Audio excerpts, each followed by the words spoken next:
While America forced them to the back of the bus, Shanghai paid them in gold. While Jim Crow locked them out of concert halls, Tokyo made them celebrities. This is the untold story of how Black Americans conquered Asia decades before the Civil Rights Movement and changed world history in ways you've never imagined. What's going on, history seekers? If this is your first time here at African Tales by JONA-LORE, you're about to discover the hidden chapters they never taught you in school. We uncover the buried truths, the forgotten heroes, the stories that were deliberately left out of your textbooks. And today we're crossing an ocean most people never knew. Black Americans traveled during one of the most dangerous periods in modern history. Hit that subscribe button right now, because we're diving deep into a world where respect wasn't given. It was earned on stages from Shanghai to Calcutta, in spiritual pilgrimages to India, and in diplomatic conferences that would shape the future of civil rights. Let's get into it. The year is 1934. Buck Clayton, a brilliant black trumpet player from Kansas, steps off a steamship in Shanghai with 14 musicians behind him. According to his autobiography published in 1986, he had no idea what awaited him. What he found was a city that would give him something he'd never experienced in America: respect. Not tolerance, not pity. Respect. Buck Clayton's band, the Harlem Gentlemen, became the main jazz attraction at the Canadrome Ballroom, as documented in a 1935 Shanghai guidebook. They weren't just entertaining, they were revolutionizing music. Clayton would later write these exact words: "I still say today that the 2 years I spent in China were the happiest 2 years of my life. My life seemed to begin in Shanghai. We were recognized for a change and treated with so much respect." Let that sink in. The happiest years of his life weren't in New York, weren't in Chicago, weren't anywhere in America. They were in China, where the color of his skin opened doors instead of slamming them shut. But Buck Clayton wasn't alone. Picture this. It's the 1920s and 1930s, and while America is deep in the grip of Jim Crow segregation, black musicians are getting on steamships and sailing to Asia. We're talking about Teddy Weatherford, a legendary pianist from Chicago who made Calcutta his home; Valaida Snow, a trumpet virtuoso so talented that people compared her to Louis Armstrong. Queen Wilhelmina of the Netherlands was so impressed, she gave Snow a golden trumpet, which the Nazis later confiscated in 1941, according to historical records. These weren't people running away. They were running toward opportunity, toward respect, toward humanity. Shanghai in the 1930s was called the Paris of the Orient, and it earned that title.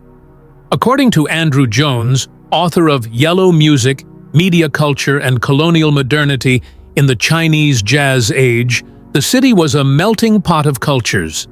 You had Russian émigrés escaping the Bolshevik Revolution, Filipino musicians bringing their own flavor, Chinese composers hungry for innovation, and right in the center of it all, Black American jazzmen creating the soundtrack to modernity. Bill Hegeman arrived in Shanghai in the mid-1920s and built an empire. He didn't just perform, he opened a studio, ran a music school, and made a small fortune. He stayed until 1942 when the Japanese interned him, according to historical accounts. These artists weren't just playing music, they were building legacies. Now here's where it gets really fascinating. Clayton worked closely with Li Jinhui, known as the father of Chinese popular music.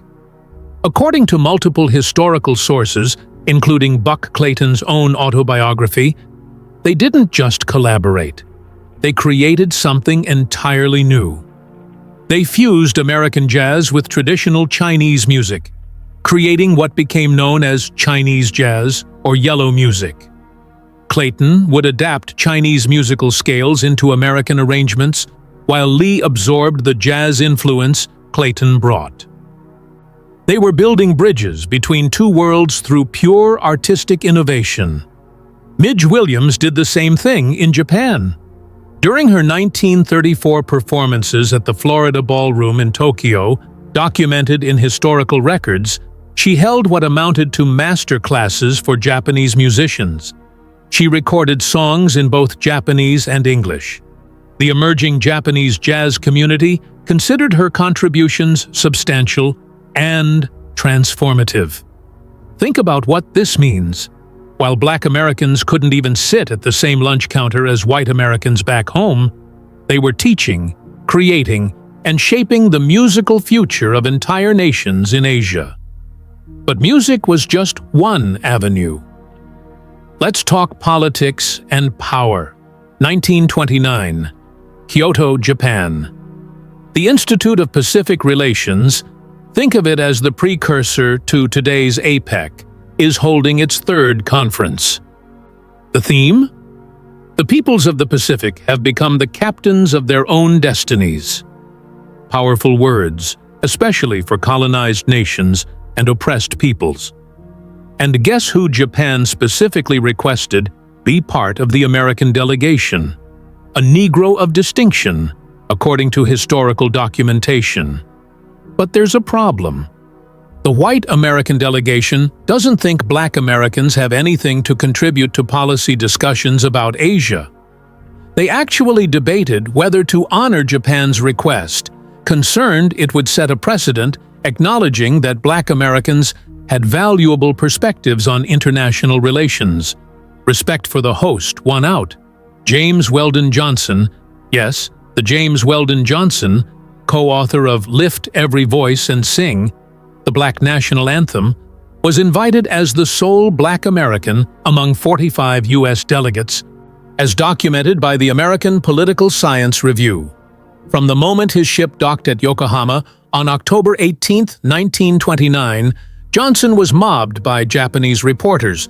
According to his autobiography, Along This Way, they peppered him with questions about the NAACP, about the future of Black Americans, about whether they would become communists, about his plans to address racial issues at the conference. Japanese media presented him as a world figure, known for his commitment to the emancipation of the non-white races of the world, as documented in contemporary accounts. People followed him like a celebrity through the streets of Tokyo. He received an invitation to a garden party hosted by Emperor Hirohito himself. Think about that. In America, he faced segregation daily. In Japan, the emperor wanted to meet him. Now, here's the bitter irony. During the actual conference proceedings, race was studiously avoided as a topic of discussion, despite the conference theme about peoples controlling their own destinies. Johnson later wrote, "Out of it all, the truth that came home most directly to me was the universality of the race and color problem." The white delegates didn't want to talk about it, but at his dinner table, away from official proceedings, his French and American tablemates couldn't stop discussing American race issues. Japan saw something in Black Americans that white America refused to see. Proof that the white supremacist narrative was a lie. If Black Americans could excel despite oppression, if they could create art and lead organizations and speak with eloquence and authority, then the entire justification for imperialism that only whites could govern and innovate crumbled. But while Japan publicly embraced Black Americans, they had their own imperial ambitions brewing, and different Black intellectuals would see this very differently. Fast forward to 1936. W.E.B. Du Bois, one of America's greatest intellectuals, takes an extended trip through Asia. He marvels at Japanese-dominated Manchukuo. He revels in his welcome in Japan. But Shanghai, with its Western dominance, He compares it to Jim Crow America and despises it, according to his published writings. 3 years earlier, in 1933, Langston Hughes arrived in Asia. According to The World of Chinese magazine's historical account, Hughes also observed American-style segregation in Shanghai, but he drew completely opposite conclusions from Du Bois. Hughes saw the Chinese as sympathetic, not servile. His experience in Japan was dramatically different too. Tokyo police interrogated him about his Moscow visit, his leftist connections, his associations with Japanese writers. They ordered him to stop interacting with Japanese citizens, forced him out of the country, and banned him from returning. After Japan's full invasion of China in 1937, with widespread reports of atrocities against civilians documented by international observers, Du Bois continued defending Japan. Hughes wrote the pro-China anti-colonial poem, Roar, China. One man's analysis aged like milk, the other's aged like fine wine. Now, let me share something that directly changed the course of American history. February 21st, 1936. A small town called Bardoli, India. Two men sit down for a 3-hour conversation that would reshape the American civil rights movement. Howard Thurman, a theologian and professor at Howard University, meets Mahatma Gandhi, making Thurman and his wife Sue Bailey Thurman the first African Americans to meet with Gandhi, according to historian Quentin Dixie's extensively documented research in Visions of a Better World. This meeting was part of the Pilgrimage of Friendship to the East, a delegation organized specifically to bring Black Christian Americans to India. According to historical accounts, British colonial officials tried to block the trip, with one official scolding the YMCA, "You do not know what you are asking. If an American-educated Negro just traveled through the country as a tourist, his presence would create many difficulties for our rule. Now, you are asking us to let 4 of them travel all over the country and make speeches." Think about that. The British Empire was terrified of 4 Black Americans traveling through India. They understood something profound. Solidarity between oppressed peoples was dangerous to colonial power. The Thurmans pressed forward.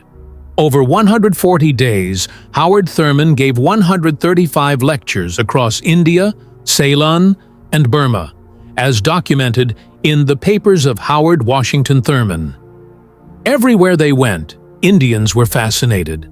Why? Because Christianity in India was seen as the oppressor's religion, brought by colonizers. But Black Christians? That changed everything.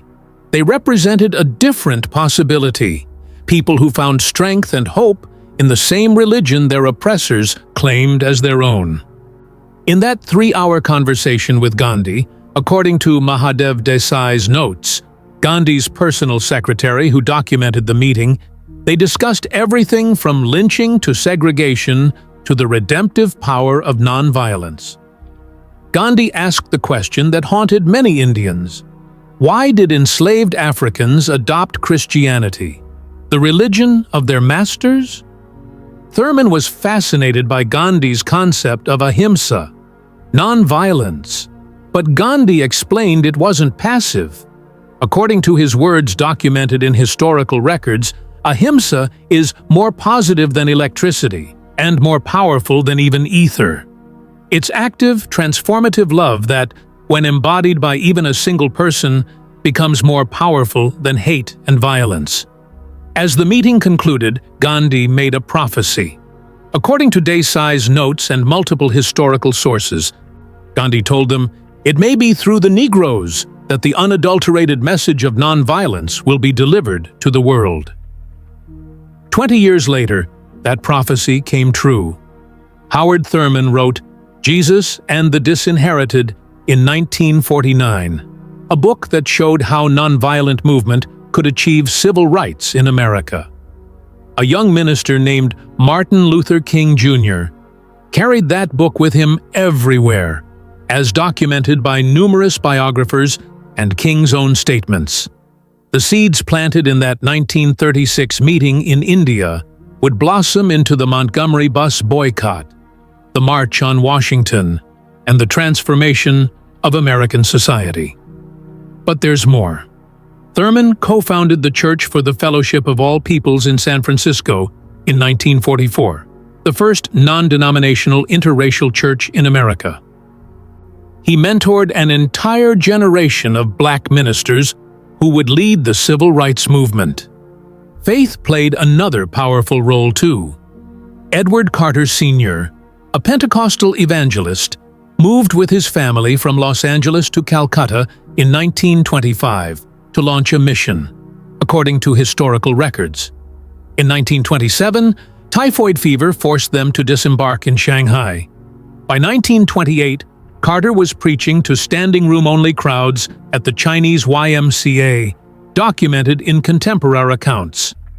Here's what's remarkable.